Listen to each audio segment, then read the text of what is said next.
Ave María Purísima, sin pecado concebida. Nuevamente nos encontramos en este cenáculo para compartir la palabra de Jesús, encontrarnos con Él a través de su palabra y ver esas maravillas que el Señor nos muestra, nos da a conocer. Siempre decimos, vamos a ver, venimos al cenáculo para encontrarnos con Él y a ver, a conocer, a compartir, a participar, a realizar. Realizamos la creación, como diría el Papa Benedicto XVI.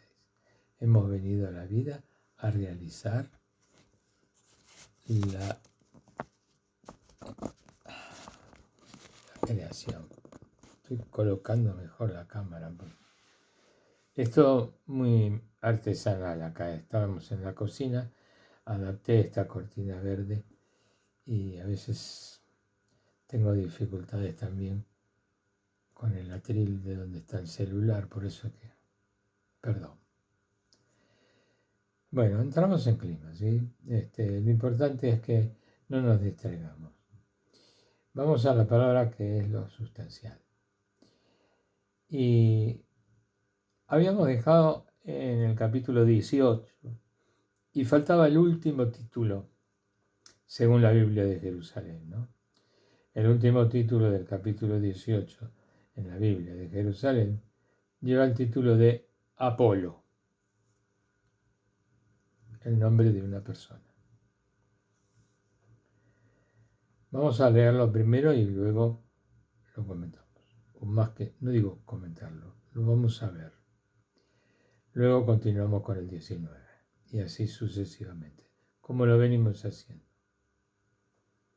Estamos en ese camino de evangelización de Pablo y de esa comunidad que lo rodeaba en sus distintas, presencias, en sus distintas ciudades y localidades, ¿verdad? Donde él volvía a pasar, ya una vez haber estado evangelizando primariamente, antes de aquel reunión, de aquel concilio, llamémosle, en Jerusalén, donde se instalaron las bases de formación para toda la comunidad, para la única comunidad, y que a partir de ahí entonces Pablo comenzó todo este camino que estamos haciendo, y él recorriéndolo nuevamente, ¿sí?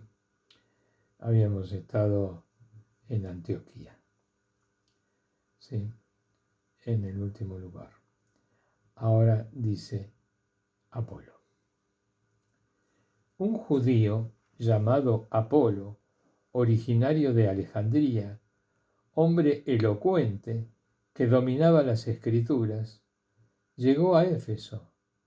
Había sido instruido en el camino del Señor y con fervor de espíritu hablaba y enseñaba con todo esmero lo referente a Jesús, aunque solamente conocía el bautismo de Juan. Pues, comenzó a hablar con valentía en las sinagogas. Al oírle Aquila y Priscila, le tomaron consigo y le expusieron más exactamente el camino. Queriendo él pasar a Acaya, los hermanos le animaron a ellos y escribieron a los discípulos para que la recibieran.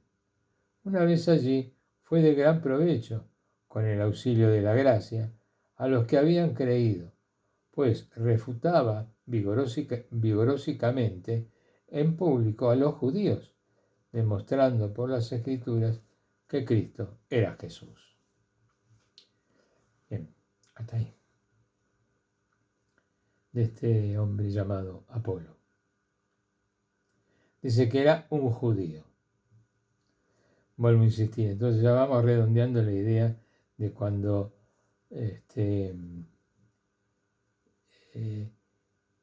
Lucas, en este caso, que es el que escribe, identifica a alguien como judío, que era lo que yo les explicaba antes, ¿no? ¿Qué idea quería él decir de esa persona cuando le decía que era judío? Eso para no insistir mucho, ¿no? Lo dejamos ahí. Dice, un judío llamado Apolo, originario de Alejandría, hombre elocuente que dominaba las escrituras, llegó a Éfeso.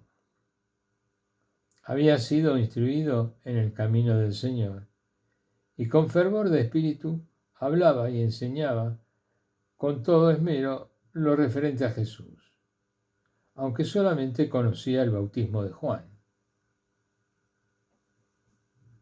Bueno, toda esta información que Apolo tenía, que le había llegado, pero que no lo conocía a Jesús, sino que como él tenía un gran dominio de las escrituras, toda esa información del pueblo judío la conocía, todas las escrituras. Era un hombre de un conocimiento grande de la Biblia. De manera que todos los profetas ya habían anunciado al Mesías.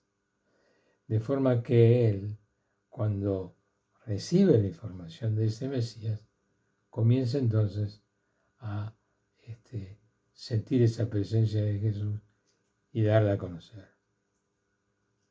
Aunque él no lo hubiese conocido a Jesús, pero sí a través de los discípulos de Jesús.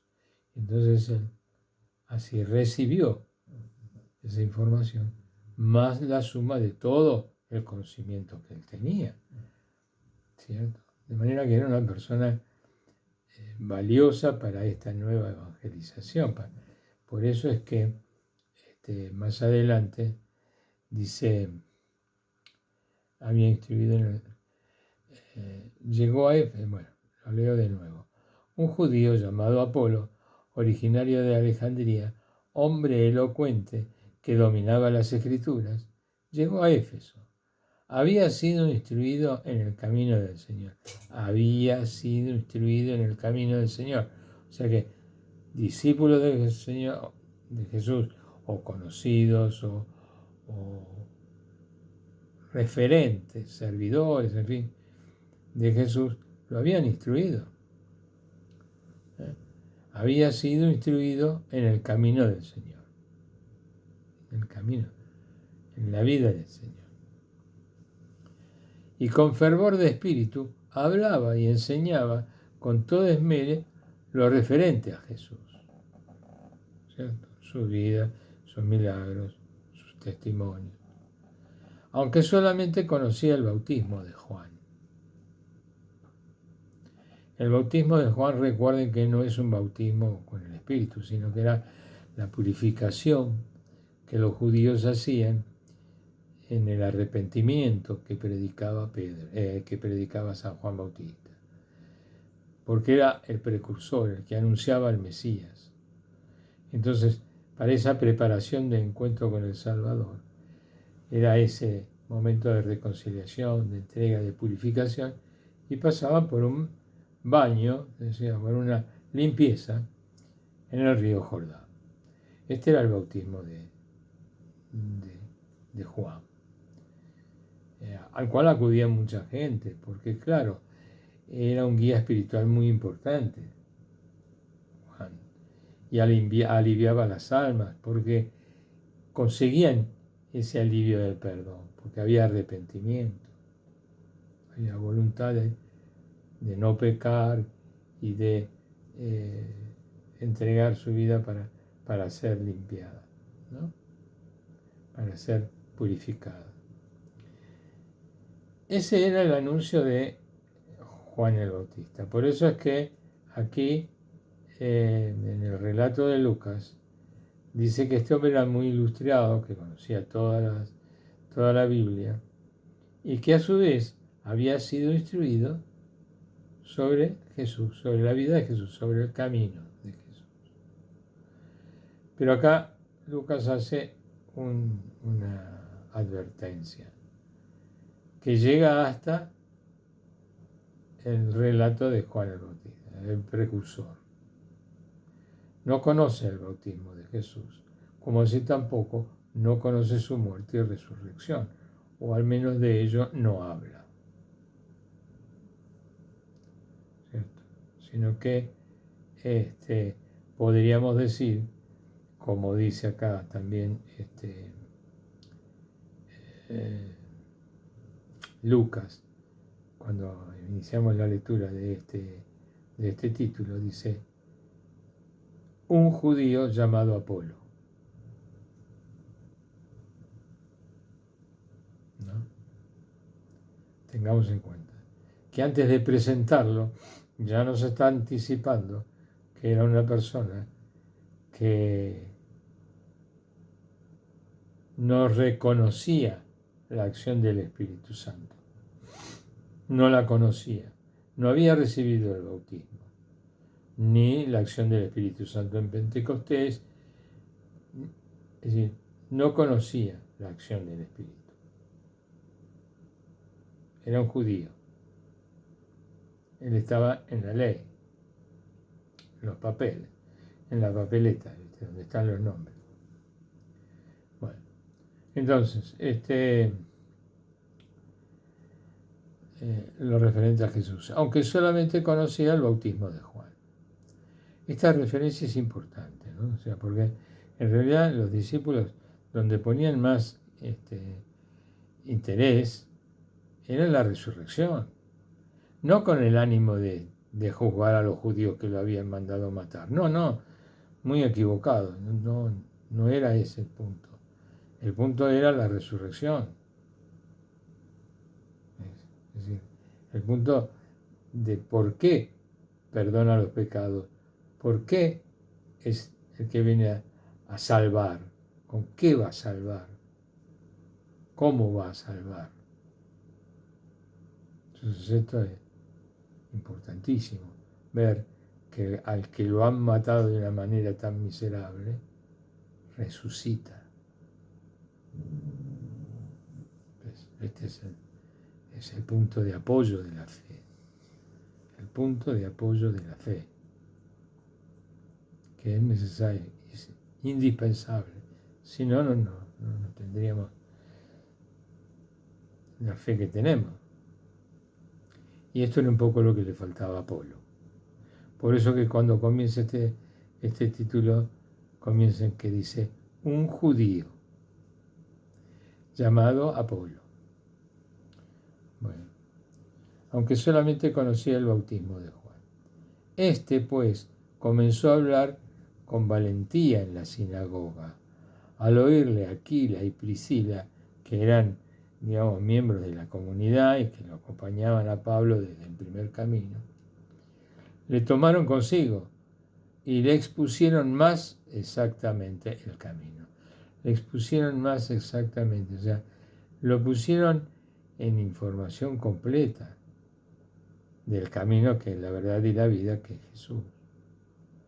Acá pone el camino, no pone la verdad y la vida, porque se trata de un plan de evangelización, se trata de un relato de testimonio, se trata de una acción realizada por Jesús, cosa que él, ese camino, no lo conocía, porque estaba solamente hasta el punto del bautismo de Juan. O sea que era un camino que no estaba, como diríamos, terminado. ¿No? Es así. Bueno. Le tomaron consigo y les pusieron más exactamente el camino. Queriendo él pasar a Acaya, otra ciudad, los hermanos se animaron a ellos y escribieron a los discípulos para que la recibieran. Le mandaron una carta a Acaya para que la recibieran. Una vez allí fue de gran provecho con el auxilio de la gracia a los que habían creído. ¿Cierto? Fue un apoyo más, un testimonio valioso, una información y demás, con todo lo que él sabía. Y escribieron a los discípulos para que la recibieran. Una vez allí fue de gran provecho, con el auxilio de la gracia, a los que habían creído, pues refutaba vigorosamente en público a los judíos, demostrando por las Escrituras que el Cristo era Jesús, el Mesías.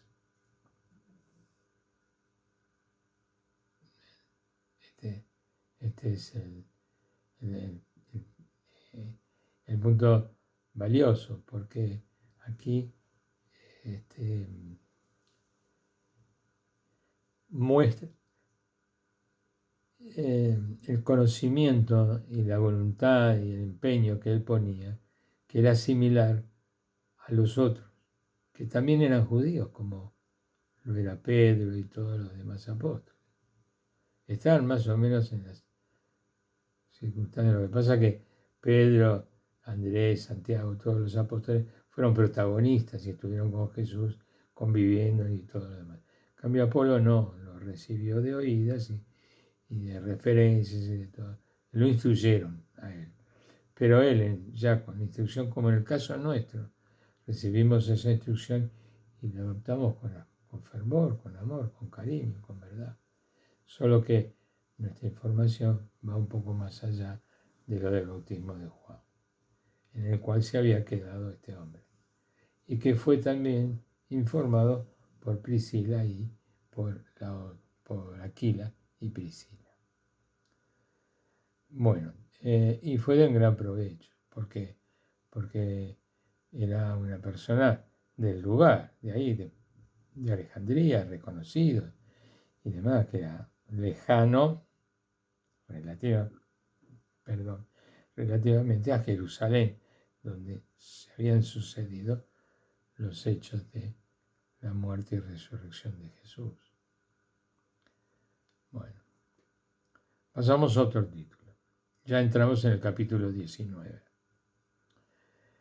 Aquí en la Biblia de Jerusalén el título es Los discípulos de Juan Bautista de Éfeso.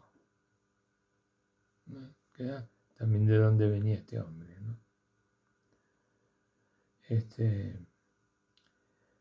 Dice así, primero lo leemos como hacemos siempre. Mientras Apolo estaba en Corinto, Pablo atravesó las regiones altas y llegó a Éfeso, donde encontró a algunos discípulos.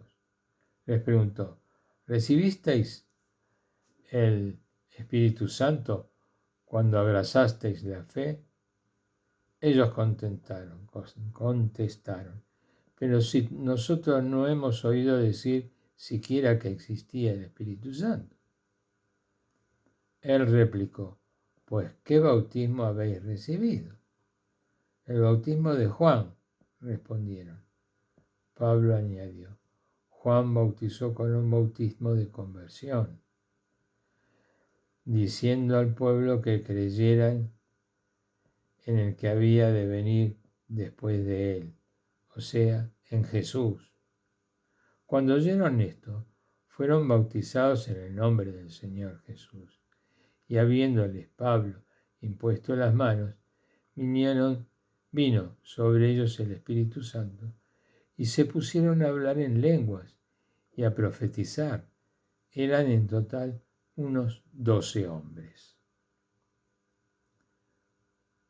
Bueno, seguimos recibiendo toda esta información tan detallada y digamos, ilustrativa de cómo fueron conformándose paso a paso esas piedrecitas que se fueron poniendo en la iglesia, cómo se fue armando toda esa estructura y cómo cada uno calzaba con otro, en fin, todo, cómo fue que fue así.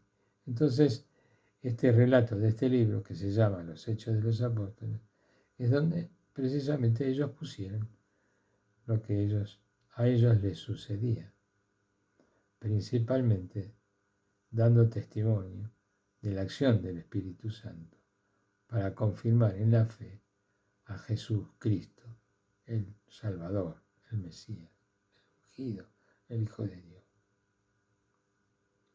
Vamos entonces a esto. Ya aquí nos anticipa el título un poco lo que acabamos de leer, ¿no? Los discípulos de Juan el Bautista en Éfeso. terminaron siendo todos aquellos que habían sido bautizados con el bautismo de Juan. ¿Se entiende? Por eso que en el título lo ponen así. Ya vamos a ver. Vamos a leerlo. Recuerden que en la Biblia no hay títulos, sino que se escribe todo de corrido. Por eso es que está esto puesto como título, que anticipa o da una idea de lo que después viene, que es lo que vamos a leer ahora. Mientras Apolo estaba en Corinto, Pablo atravesó las regiones altas y llegó a Éfeso, donde encontró a algunos discípulos. Les preguntó: ¿recibisteis el Espíritu Santo cuando abrazasteis la fe? Fíjense qué importante y por qué lo pone Lucas. ¿Cómo ilustra esta situación de la acción del Espíritu Santo y la necesidad fundante, la necesidad de la presencia del Espíritu para comunidad, para eclesia, asamblea, iglesia, cuerpo de Jesús? Ellos les preguntó: ¿recibisteis el Espíritu Santo cuando abrazasteis la fe? Ellos contestaron: pero si nosotros no hemos oído decir siquiera que existía el Espíritu Santo. Ni siquiera tenían esa idea. ¿Por qué? Porque eran judíos. Fíjense, ¿cómo es posible que estando tan avanzados en la instrucción bíblica y qué sé yo, nadie les había hablado del Espíritu Santo? ¿Por qué en el pueblo judío aparta, desprecia al Espíritu Santo, blasfema contra el Espíritu Santo? Porque, claro, si nos guiamos por el Espíritu, quedan afuera los poderes. Toda la jerarquía, todo el manejo. ¿Entendés? La firmita. La circuncisión. La tiene que pasar por acá. Si no, no te salvas. Si no, no sos hijo de Dios. Fíjate lo que te dice. Bueno. En fin. Yo no sé, a veces pienso como hay gente que todavía en este mundo puede pensar de esa forma.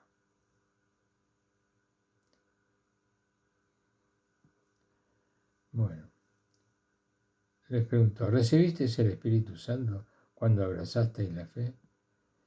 Ellos contestaron: pero si nosotros no hemos oído decir siquiera que existía el Espíritu Santo.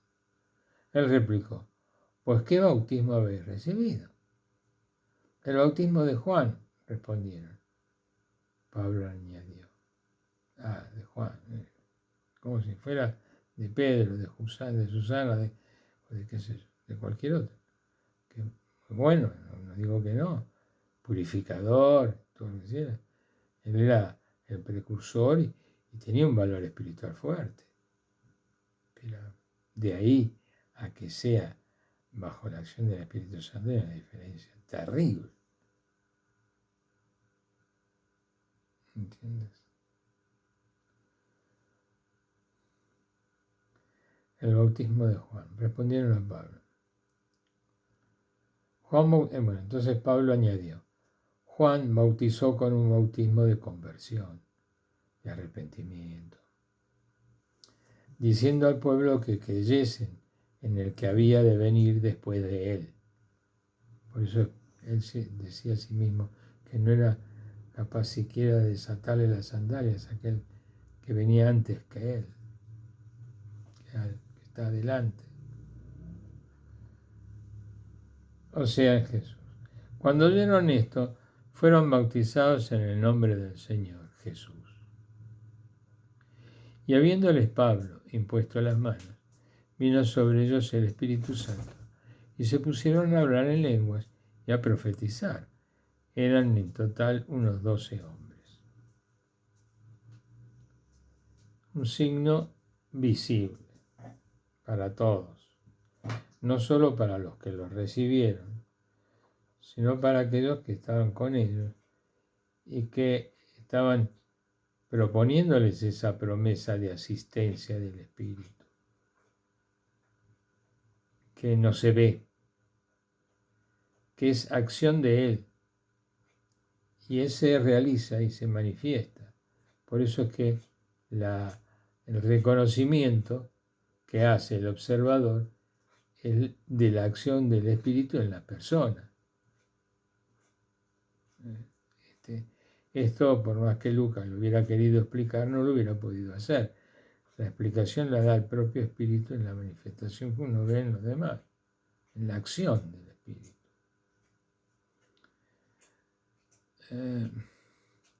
Y habiéndose Pablo impuesto las manos, vino sobre ellos el Espíritu Santo y se pusieron a hablar en lenguas y a profetizar. Eran un total de 12 hombres. Bueno, el número 12 se vuelve un poco a repetir como a lo largo de toda la iglesia, ¿no? Como un número constitutivo, originario, vamos a decir, un número social, de orden social, el 12. Vamos a otro capitulito, otro titulito del capítulo 19. Fundación de la iglesia de Éfeso. No es que eran iglesias distintas, ¿eh? Acá la Biblia de Jerusalén dice fundación de la iglesia, que es eclesia, que es asamblea, que es comunidad de Éfeso.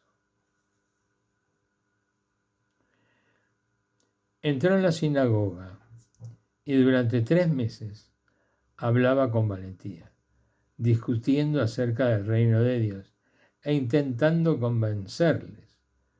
Pero como algunos obstinados o incrédulos hablaban mal del camino ante la gente, rompió con ellos y formó grupo aparte con los discípulos y diariamente les hablaba en la escuela de Tirano.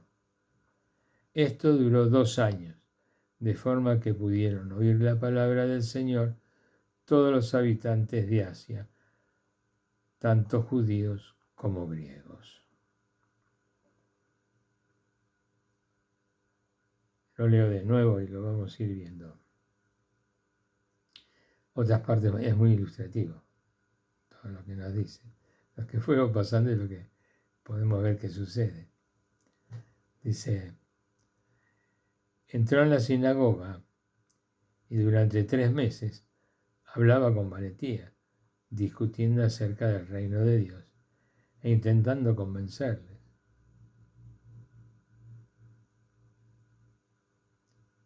Claro, es muy diferente si uno no conoce y no tiene al Espíritu Santo que le revela, que le muestra su acción. No puede llegar a conocer primero y luego reconocer el reino de Dios.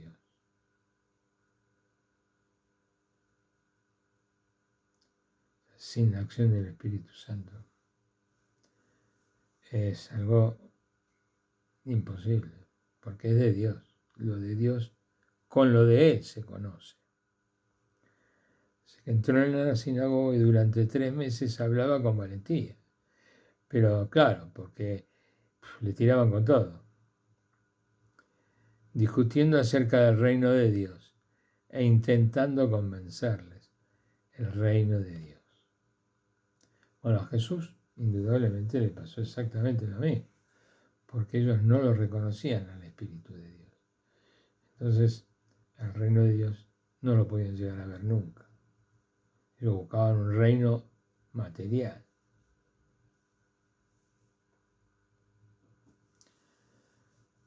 Pero como algunos obstinados e incrédulos hablaban mal del camino ante la gente, hablaban mal del camino, ¿ves? Acá no lo nombra a Jesús, sino que sutilmente se refiere nombra una figura como es la del camino, para ver cuál era la negación, cuál era la actitud, cuál era el problema, la diferencia. Esa diferencia está en el Espíritu Santo, que es el que reconoce que Jesús es el camino. Porque Él lo dijo, yo soy el camino, la verdad y la vida. Entonces, aquí comienzan a mostrar cuáles son las actitudes materialistas de poder y demás que cada uno defendía en pos de sí, de su ventaja, de su, en fin, en lugar de reconocer esa acción de Dios y de su amor a través de su Espíritu. Pero como algunos obstinados e incrédulos hablaban mal del camino ante la gente,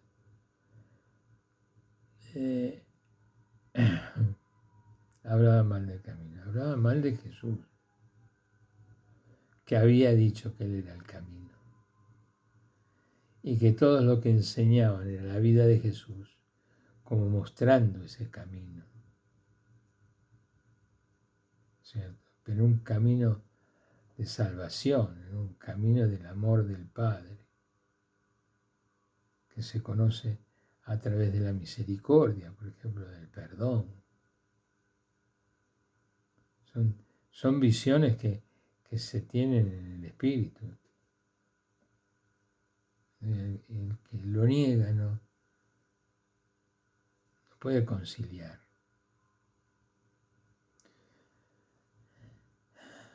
Bueno, pero algunos obstinados e incrédulos, hablando mal del camino ante la gente, rompió con ellos y formó grupo aparte con los discípulos y diariamente les hablaba en la escuela de Tirano.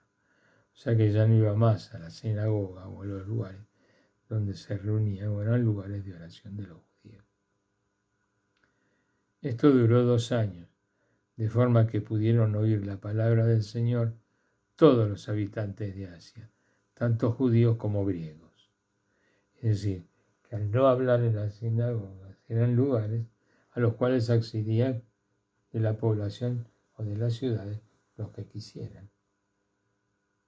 Entonces ese verdaderamente fue un beneficio, porque de esa forma los gentiles, los llamados gentiles, los llamaban gentiles los judíos, eran las gentes, porque no los consideraban seres humanos. Ellos tienen el juguito, yo soy judío, porque yo tengo el juguito en la sangre, ¿no? O sea, que tiene la vida, yo tengo el juguito. Los otros no, ya está. Yo sí, los otros no existen.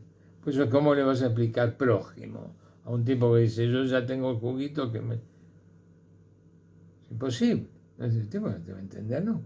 Por eso que también cuando Jesús le dice, ámate a ti mismo como al prójimo, ¿no? Y le preguntan, ¿y cuál es mi prójimo? No lo conocían ni lo van a conocer. El judío no conoce al prójimo. No lo conoce, no lo puede reconocer. No lo conoce. Y tampoco lo quiere conocer.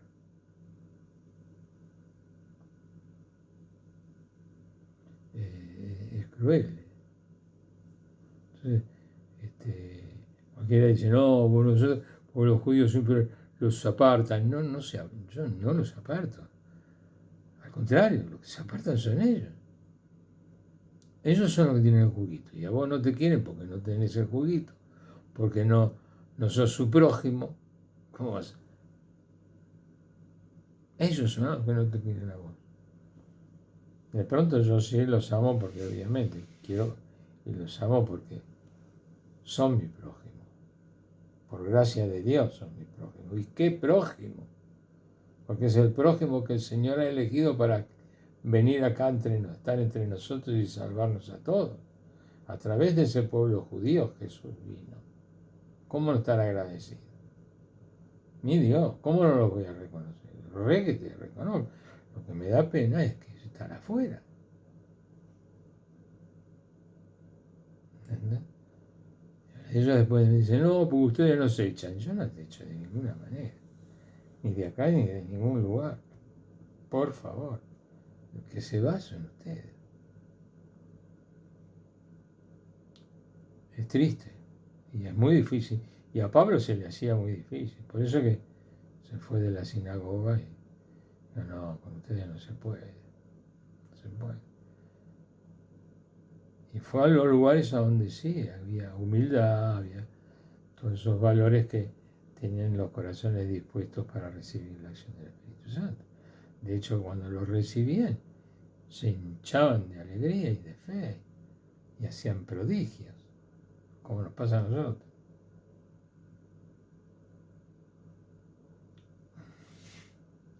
Esto duró 2 años, de forma que pudieron oír la palabra del Señor todos los habitantes de Asia, tanto judíos como griegos.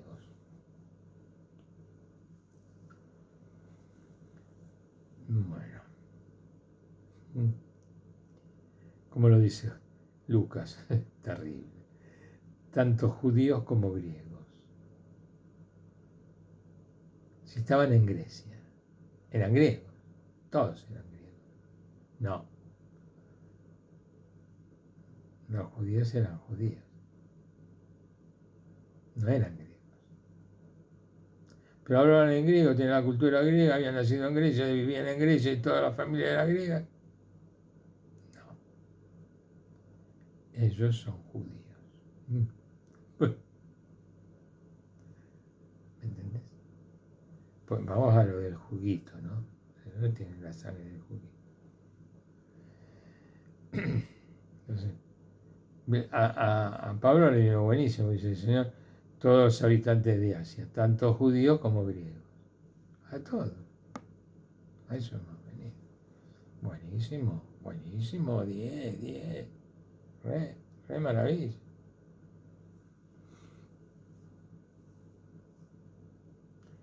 Vamos a otro título. Nos queda todavía un ratito. Dice, los judíos exorcistas. ¿Cómo se insiste con esta palabra, ¿no? Con esta identificación?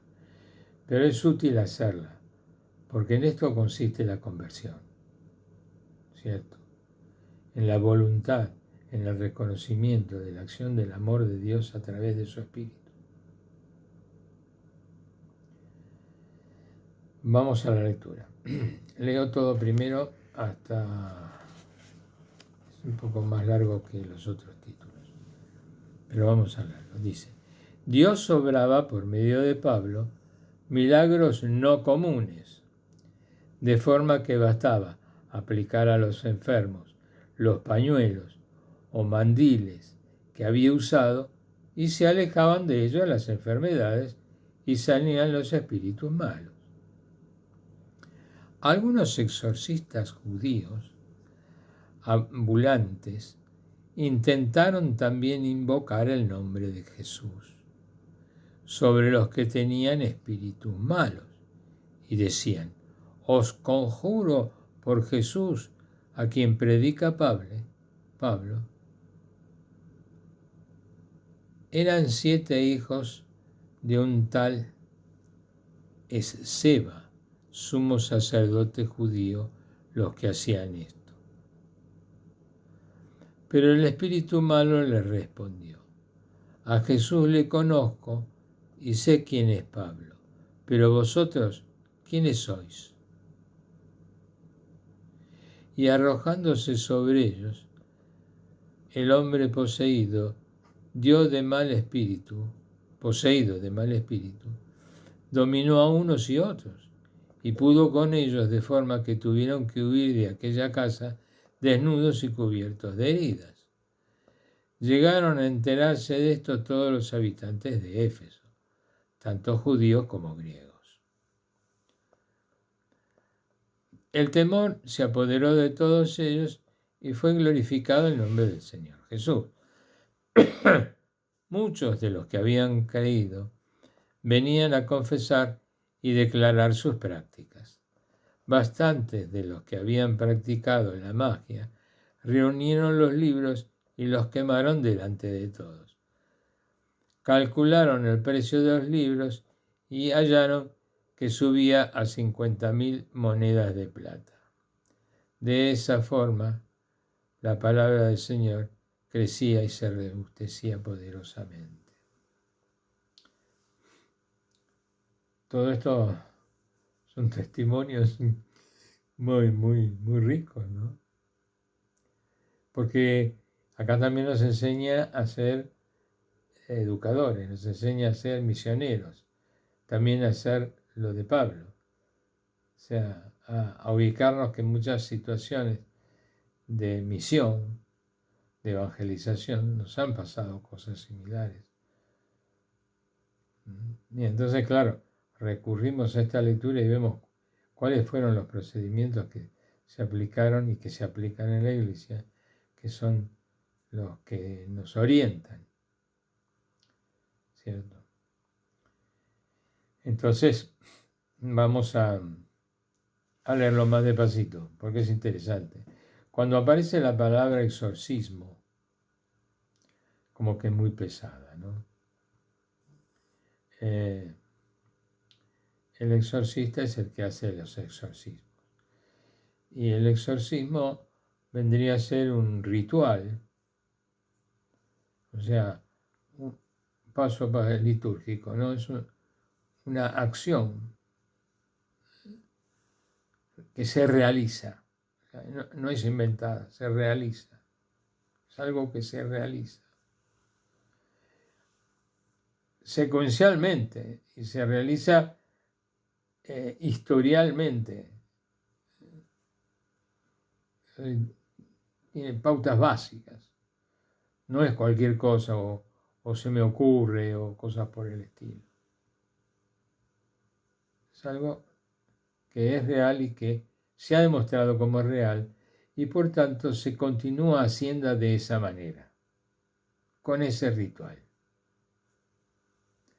Y que además es función de algunos, no de todos. O sea, así como hay funciones que el Señor nos llama a desarrollar en determinados lugares, uno en cada lugar, ¿verdad? Este lugar también es asignado por el Señor y le da los dones necesarios para que se lo pueda realizar la persona que debe realizar esa función del exorcismo.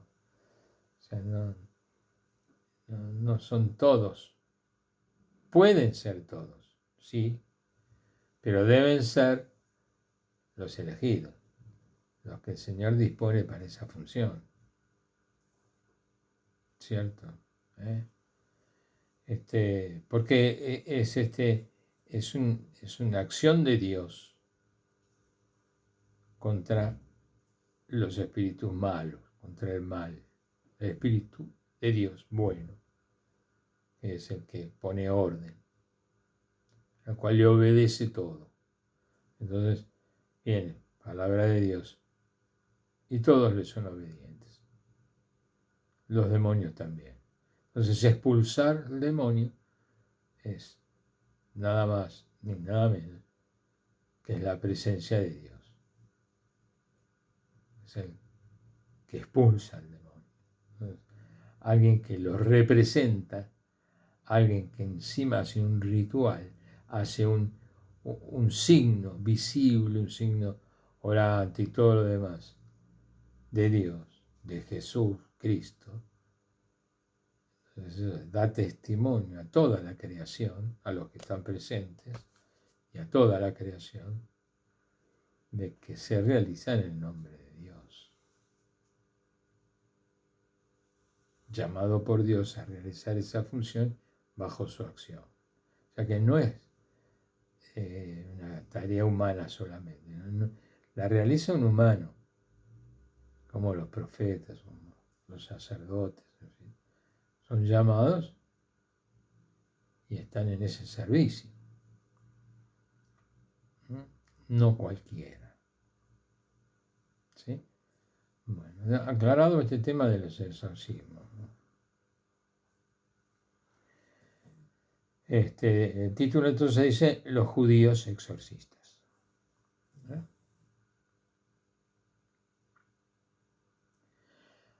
Las personas elegidas por Dios tienen las aptitudes, que Dios le da esas aptitudes, los dones para realizarlos. ¿Verdad? Entonces aquellos que los expulsan, bueno, el mismo Jesús a sus discípulos les indicó precisamente todo esto que acabo de decir, ¿no?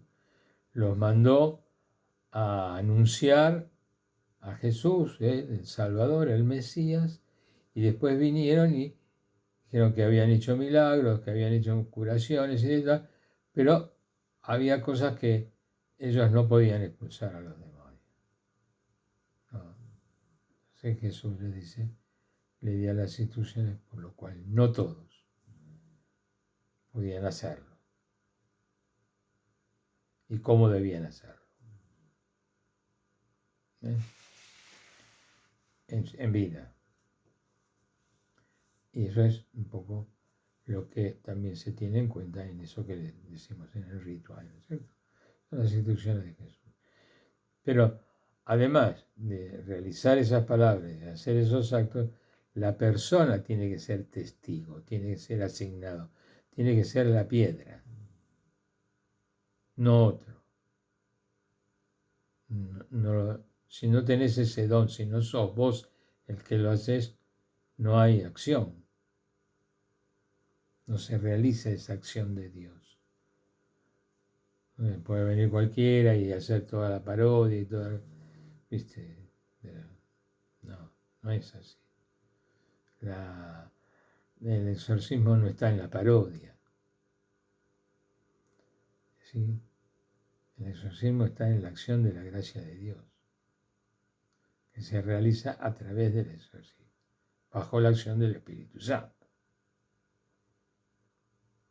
No son cosas tan sencillas, pero hay que tenerlas muy en cuenta. Esto es simple. Obviamente, para la persona que no reconoce al Espíritu Santo, bueno, ¿viste?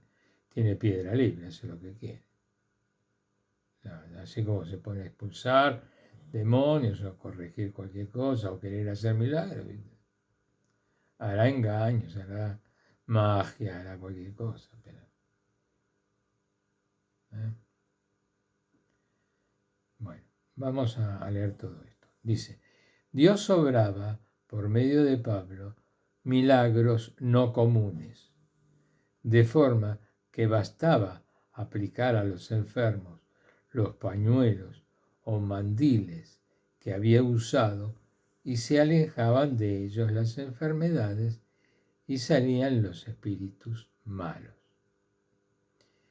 Algunos exorcistas judíos ambulantes intentaron también invocar el nombre de Jesús, del Señor Jesús, sobre los que tenían espíritus malos y decían, os conjuro por Jesús, a quien predica Pablo. Eran 7 hijos de un tal Esceva, sumo sacerdote judío, los que hacían esto. Pero el espíritu malo les respondió, a Jesús le conozco y sé quién es Pablo, pero vosotros, ¿quiénes sois? Y arrojándose sobre ellos, el hombre poseído del mal espíritu dominó a unos y otros y pudo con ellos de forma que tuvieron que huir de aquella casa desnudos y cubiertos de heridas. Llegaron a enterarse de esto todos los habitantes de Éfeso, tanto judíos como griegos. El temor se apoderó de todos ellos y fue glorificado el nombre del Señor Jesús. Muchos de los que habían creído venían a confesar y declarar sus prácticas. Bastantes de los que habían practicado la magia reunieron los libros y los quemaron delante de todos. Calcularon el precio de los libros y hallaron que subía a 50.000 monedas de plata.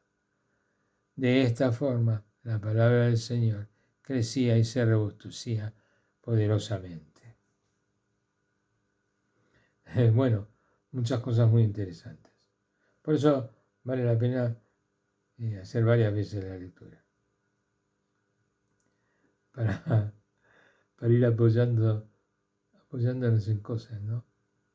Que a veces no las vemos al principio, pero las terminamos viendo al final. Entonces, después las podemos aplicar cuando volvemos a leerlo desde el principio. Dios obraba por medio de Pablo milagros no comunes.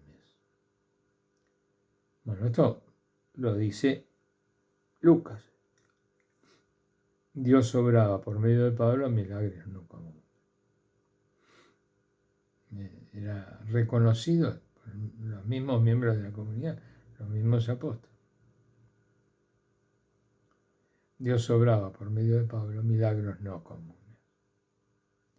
De forma que bastaba aplicar a los enfermos los pañuelos, o mandiles que había usado y se alejaban de ellos las enfermedades y salían los espíritus malos.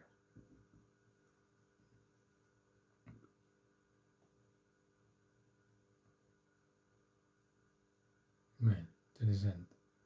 Claro, no tenía fórmulas Pablo. Sus recursos eran creativos. Recurría a aquellos utensilios que usaba de forma cotidiana, ¿no? Los pañuelos, los mandiles, ¿cierto? O sea que después sí, ya para, como decía yo, para esos ritos, para esos rituales, se comenzaron a hacer, digamos, no indispensables, sí, pero útiles. ¿Por qué? Porque habían mostrado efectividad cuando los usó Pablo. Lo cual no quiere decir que todos los pañuelos son y que hay que tener pañuelo y si no es tener pañuelo. Eso, tenerlo muy en cuenta. Aquí Pablo recurría a esos elementos para poderlos realizar y tener visión material, realizar esa visión para explicar esa obra de Dios sobrenatural, como es el milagro. Y se lo aplicaba a los enfermos. Y alejaba a aquellos que tenían espíritus malos. Algunos exorcistas judíos, curiosamente acá, Lucas explica que lo sabía, porque si no, no los estaría nombrando. Algunos exorcistas judíos ambulantes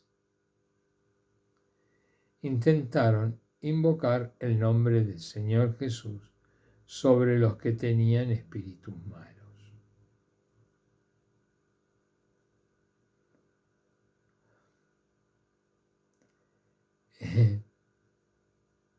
Qué sutil cuando dice ambulantes. De paso.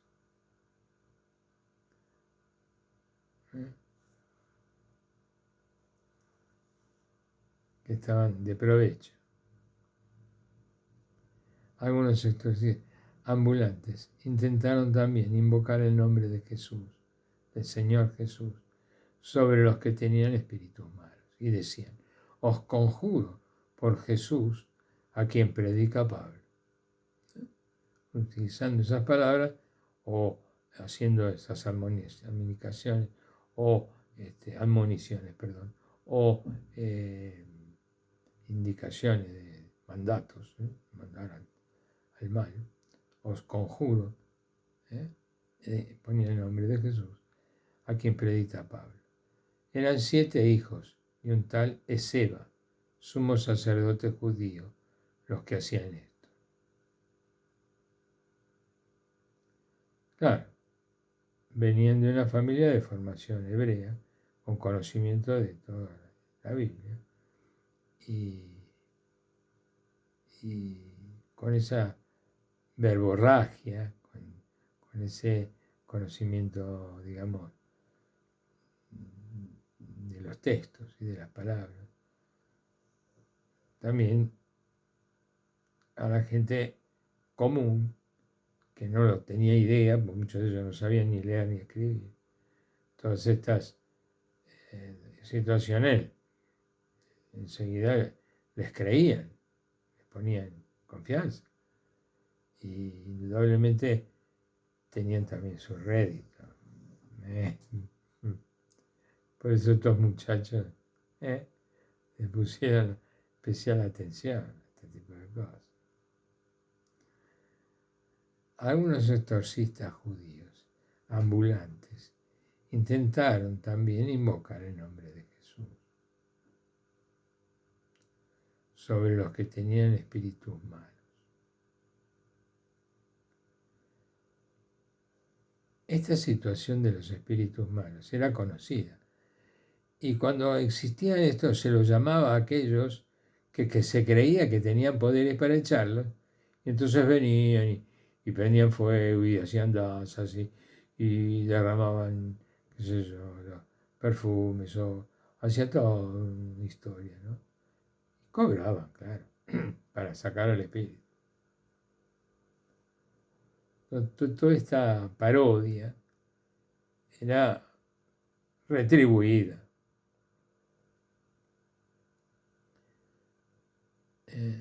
Ambulantes, exorcistas ambulantes.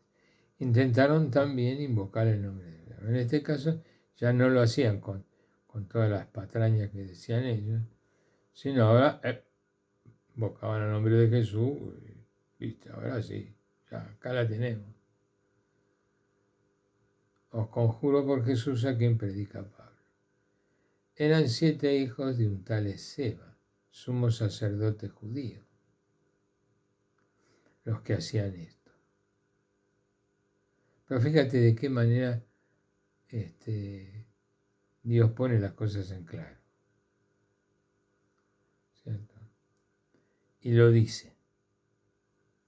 Y se lo dice a todos, porque lo pone Lucas aquí en este texto y a partir de acá lo da a conocer a todos. Eran 7 los hijos de Seba, somos sacerdotes judíos, los que hacían esto. Pero el espíritu humano les respondió. Acá viene el testimonio. Pero es el testimonio de los propios espíritus, que los desenmascara. Porque claro, se sentía usado, querido, yo soy tonto. Pero no se lo dijo de esa manera. Y Lucas no lo pone de esa manera, lo pone de esta manera. Dice, eran 7 hijos de tal. Pero el espíritu malo le respondió, a Jesús le conozco, a ver qué se me va, y sé quién es Pablo, las dos cosas. A Jesús lo conozco y sé quién es Pablo. Pero vosotros, ¿quiénes sois?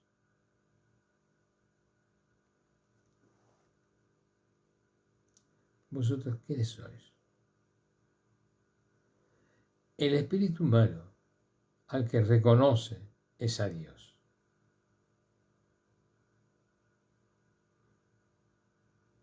Porque hasta el mismo hombre lo supera, lo domina, lo somete. Tiene poder sobre él. ¿No? Pero en el caso de Dios, no. Entonces ahí es donde se detiene. A Jesús le conozco y sé quién es Pablo.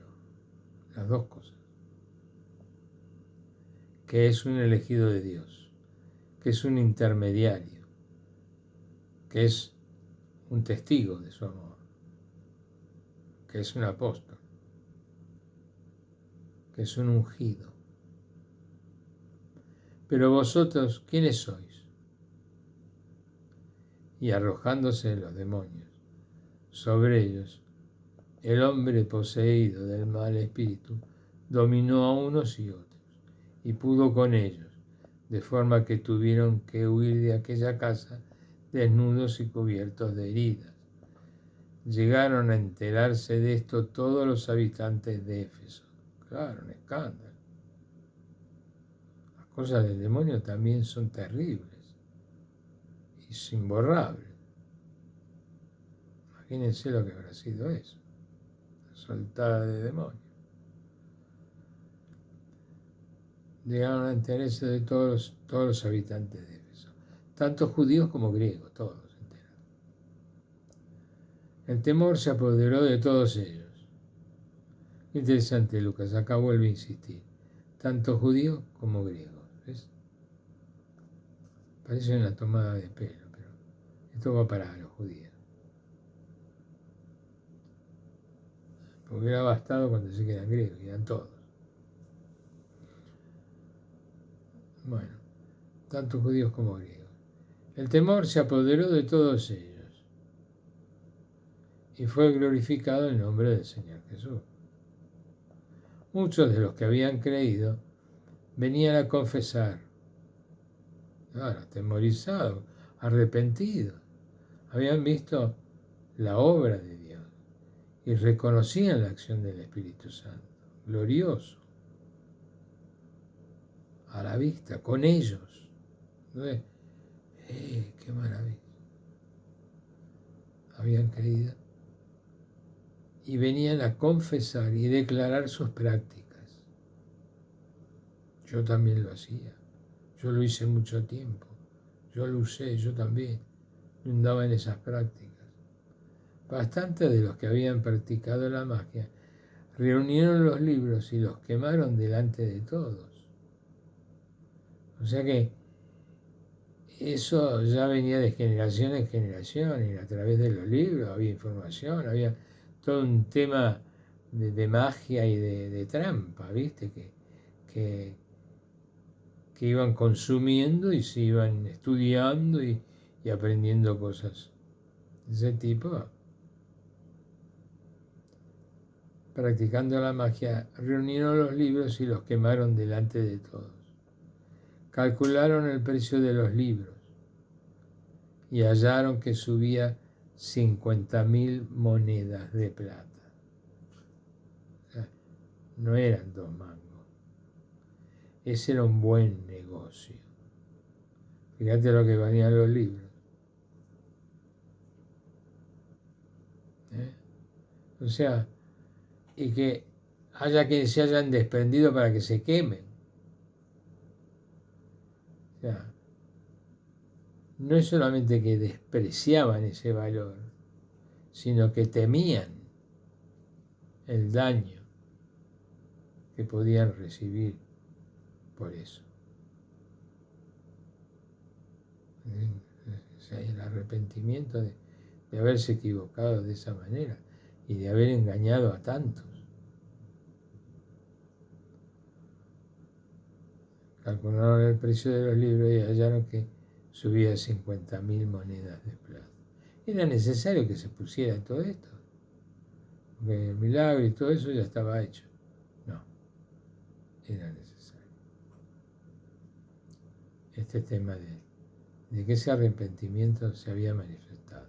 Como en el caso de Zaqueo, que devolvió el cuádruple de lo que había quitado, de lo que había robado, o de lo que se había adueñado.